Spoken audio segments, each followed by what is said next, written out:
After crossing the Jordan, the Israelites camped at Gilgal on the plains of Jericho. There, they observed the Passover, and for the first time they ate produce from the land of Canaan, unleavened bread and roasted grain. The next day, the manna that had sustained them in the wilderness for 40 years ceased. The season of wandering had ended. They now stood in a land that would feed them, but not without a fight.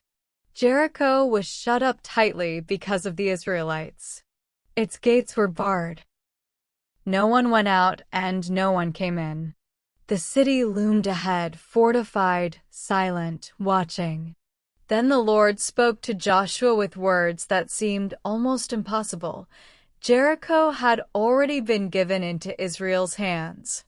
Yet there would be no battering rams, no siege towers, no scaling of walls.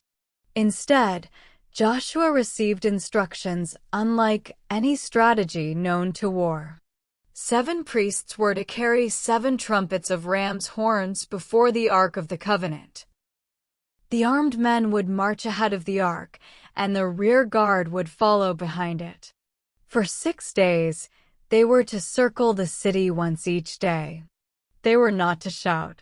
They were not to raise their voices.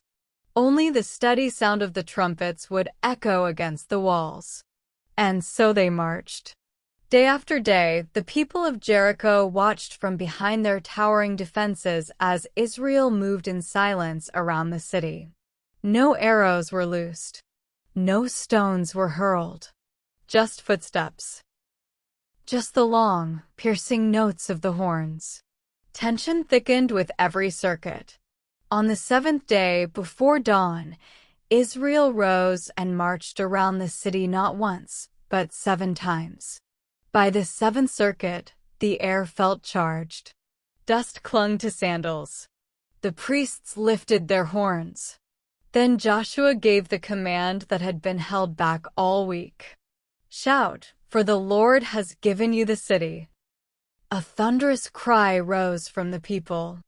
The priests blew the trumpets.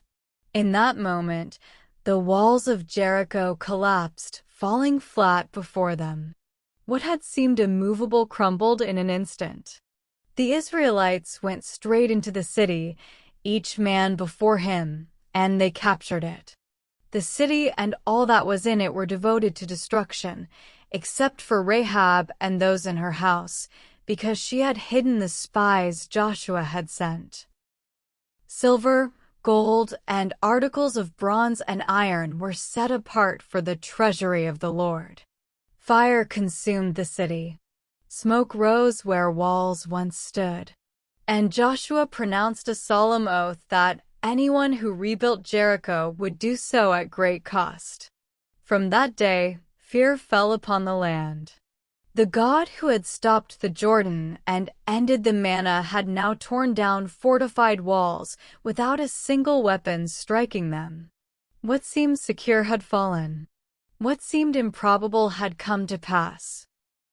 And the people learned that victory did not come by human strength or strategy, but by obedience to the voice that had led them from the wilderness into promise. Did you enjoy the story? Please subscribe to our YouTube channel. This motivates us to create more Bible-inspired stories to share with you. God bless you.